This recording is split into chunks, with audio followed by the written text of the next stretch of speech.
Hello, for those of you who don't know me, I'm Richard Hayler. I work in the Raspberry Pi Foundation and I'm in charge of all our youth programs.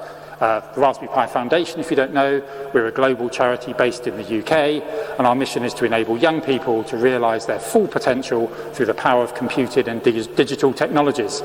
And today I'm going to be talking to you about the fun and challenges involved of sending programs to the International Space Station to enable young people to take photos of Earth. Just a bit of housekeeping before we start. Astro Pi, which is the educational program I'm going to be talking about, is a collaboration between the Raspberry Pi Foundation and the European Space Agency. At the Foundation, we don't have any aerospace engineers, so without the wonderful help from our friends at ESA, none of what you see today would be possible. And also a heads up, there will be an opportunity to take part in a sort of interactive quiz during this talk. You'll need a phone or a laptop, and by visiting URLs like the one on the screen, you'll be able to have a guess at where some of the photos were taken from. I did sort of test this out with a couple of teenage layabouts in my house to ask them for some like endorsement quotes, and here's what they said.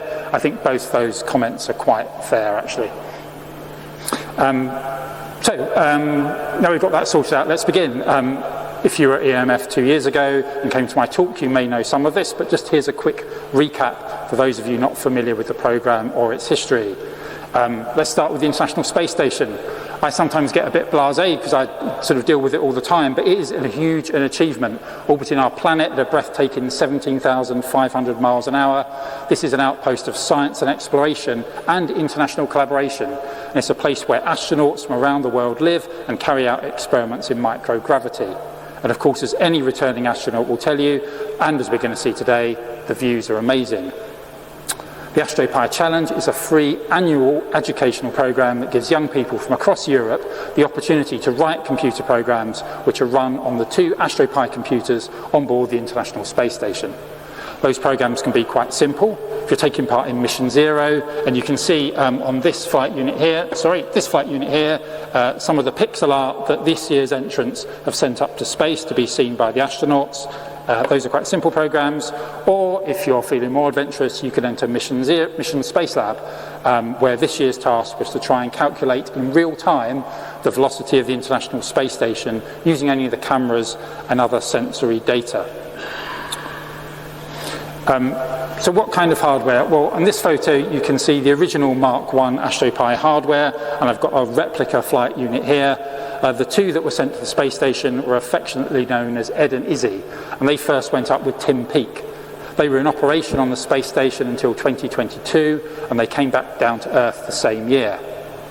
Where are they now? Well, if you want to see Izzy, that flight unit is now on permanent display in the Engineers Gallery of the London Science Museum. And it's in a display case with James Watt's kettle, Charles Babbage's automaton doll, the first ever RepRap 3D printer, and a Lego robot. So quite some prestigious company there. What about Ed? Well, Ed is on display at the European Space Agency headquarters in the Netherlands. And when I visited there earlier this year, I was slightly surprised to find it in a case randomly with a photo featuring a really ancient photo of my son. So perhaps not quite such prestigious company. Right, back to the space station. So here's a NASA drawing of how Earth observation photography used to work with that old hardware. One of the flight units would be deployed in what is called a nadir window, viewing window, and you can see it here on this artist's impression. You can see there's a circular hatch there and a folding flap that goes over the top to prevent light reflections. And here's a photo of the Izzy flight unit in that node window. And here's one of the pictures taken by Izzy from Mission Space Lab team from Spain. Now, as I said, we can make this a bit interactive, hopefully. So here's the first opportunity to have a guess at where some of these photos have come from. Hopefully this one won't be too difficult, but if you've got a phone or a laptop, if you pop to that URL, rpf.io/apgo1, you should be able to drop a pin on there. Here's a quick little demo of how that works. So go to that URL, you should load a map. If you're on a mobile device, the menu you need to use that's shown here on the web view is under the little hamburger, you know, the 3 lines on the right hand side. So go on there, add pin, click it on, and then if you want to, you could give it a nickname or put your name on there just so we know who's put which pin where. Okay, and while you're doing that, here's a little bit more about this photo. And one thing to note is it was taken with a near-infrared sensitive camera. And that also has a blue filter on it. You probably can't see unless you're right at the front, but there's a blue filter over the camera there. And that's why the sea looks like it's a really uniform blue, and the land is kind of lacking any of the colour, any of the red or green colours you normally expect to see if you've seen photos from space before. And I'll explain a bit more about why we take near-infrared photos a bit later on. Okay, so where was that picture of? Hopefully you all got that one. I reckon the centre of the frame is about where we are now, at EMF in East Nor. Let's just have a quick look and see if we've got anyone who's actually put any pins on the map, whether that's worked. Here we go. Just have a look at the back. Ooh, did no one put a pin on? Is this not working? I don't know. Let's have a refresh. Maybe am I too low? Can I scroll down? Oh yeah, we got all the pins on there. Look, brilliant. You all know your geography really well. Nice. Got a nice spread of pins there. Lovely. Great. Thank you for testing that for me. There'll be a few more to have a go at later. Let me just jump back into my slides. Hang on a second. I need my notes, otherwise I'll get lost. Cool. There we go. Jump back. Jumping out of these slides is annoying. Right, anyway, back to the story. So in 21-22, we had some changes.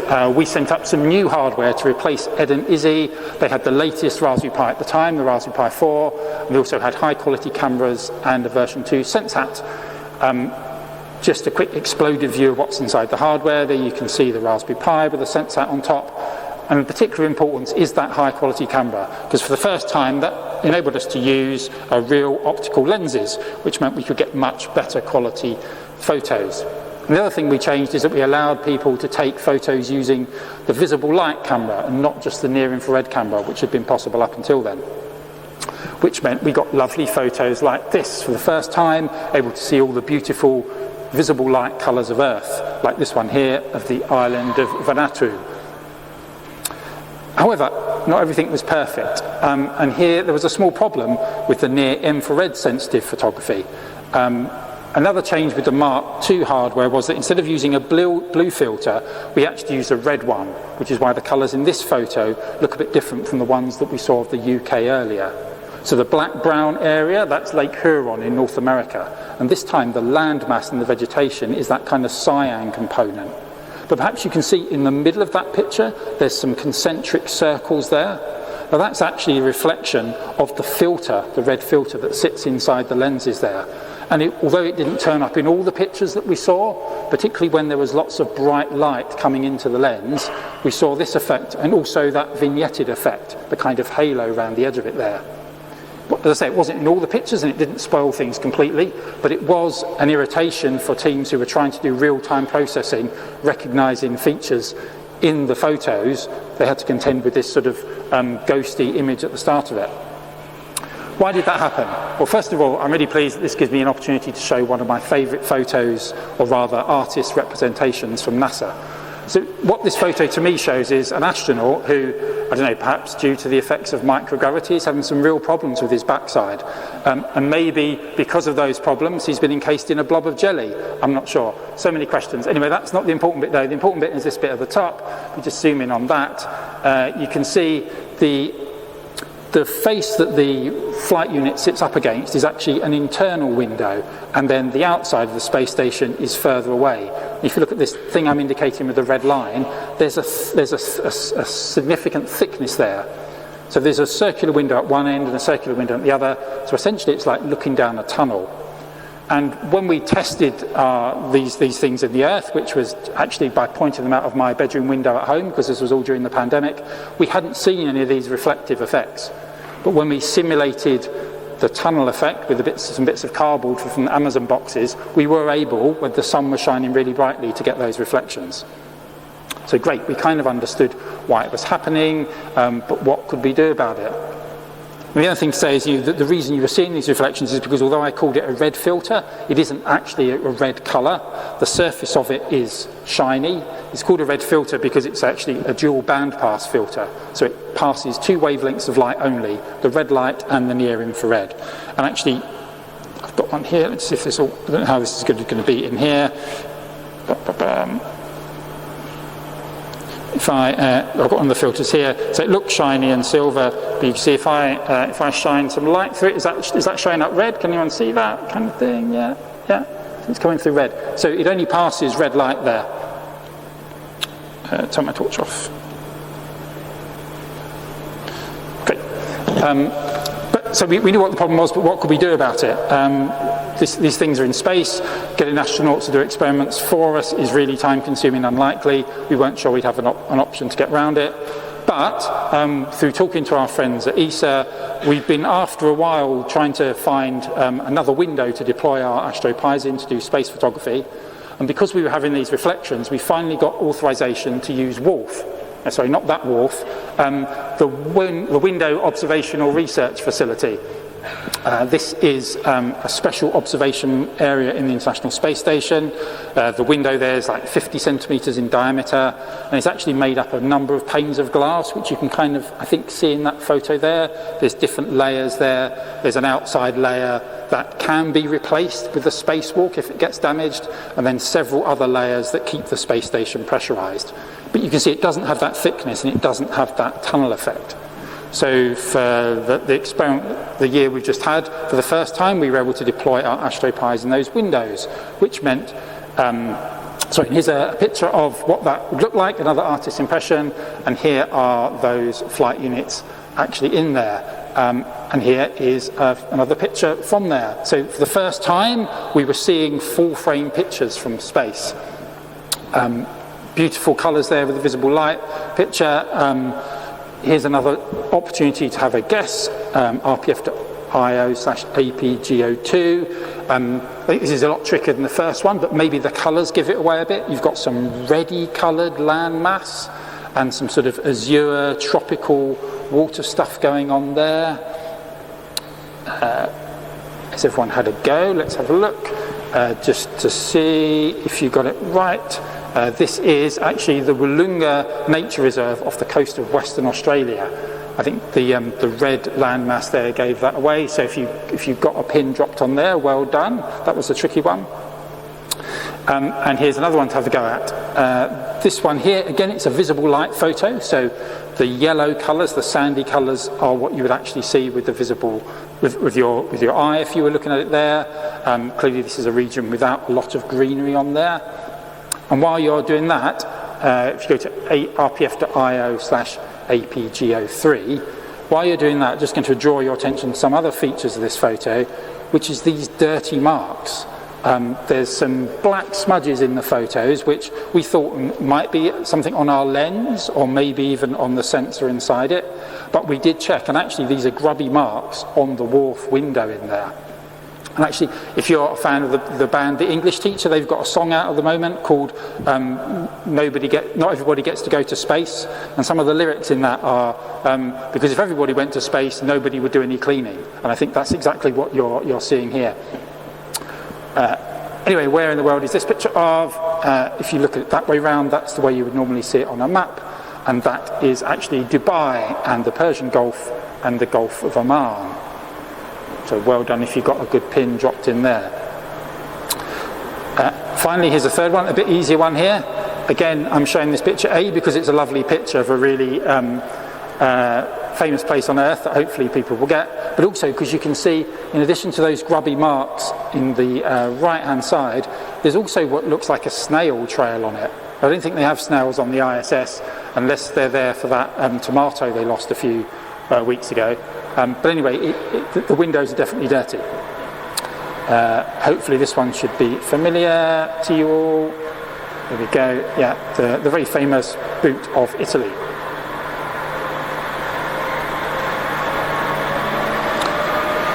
And the other thing, of course, you may have been wondering was, well, the visible light photos always looked great. Did the move to WRF fix those annoying reflections that we had? And the short answer is yes. The near infrared camera photos are now probably even clearer and sharper than ever. Like this photo of the Lesser Sundai Islands in the south of Indonesia.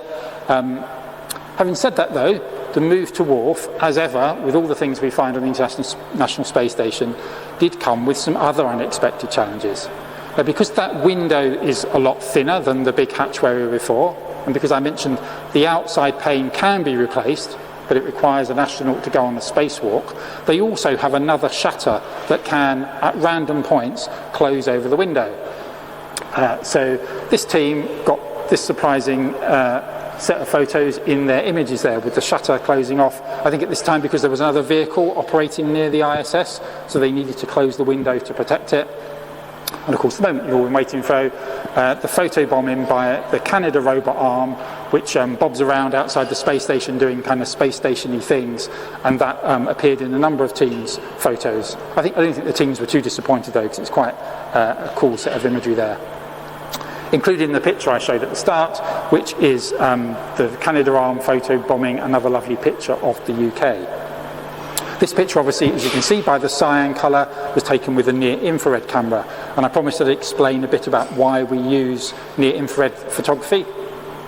And that's because near-infrared photography lets us calculate a thing called NDVI, the Normalised Difference Vegetation Index, which can be used to compare how healthy plants are.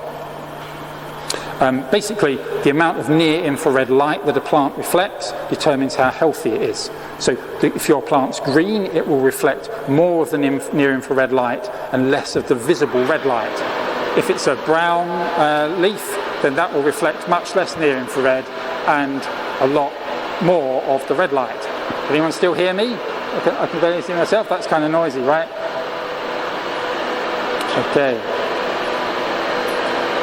Anyway, you can calculate an NDVI ratio as shown on there. Here's an example.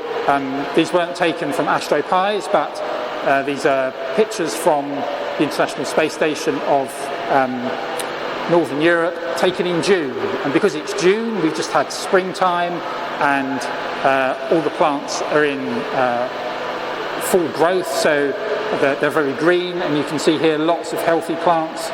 If I skip forward to a photo taken in October, it's the end of the growing season, the start of autumn, and the plants are much less healthy. And you can see here through the NDVI, that gives an indication of how healthy those plants are. And many teams use that as part of their experiments. Here's another Astro Pi GeoGuessr option here, RPF.io/APGO5. And while you're looking at that, to give you a clue, because this is a near-infrared light photo, here is one of those colour heat maps overlaid in real time. And the team that wrote this experiment actually did this in real time there. One thing to notice, this colour map is inverted from those pictures of the UK. So in this photo, the red and pink areas are the healthiest plants, and the yellow and green are the less healthy ones. And just to overlay more photos, there's a visible light view of the same area. And as a final overlay, here's the same picture taken by the Mark I hardware. It just gives you a sense of how much difference the new hardware has made in terms of giving you a much bigger area of the Earth that you can see with these photos. And where's this one? This here is the western coast of Africa, Senegal, and the pokey bit you saw there was Dakar. So if you got that right, again, well done. Having both the visible light and the near-infrared cameras deployed at the same time means we can do some nice comparisons.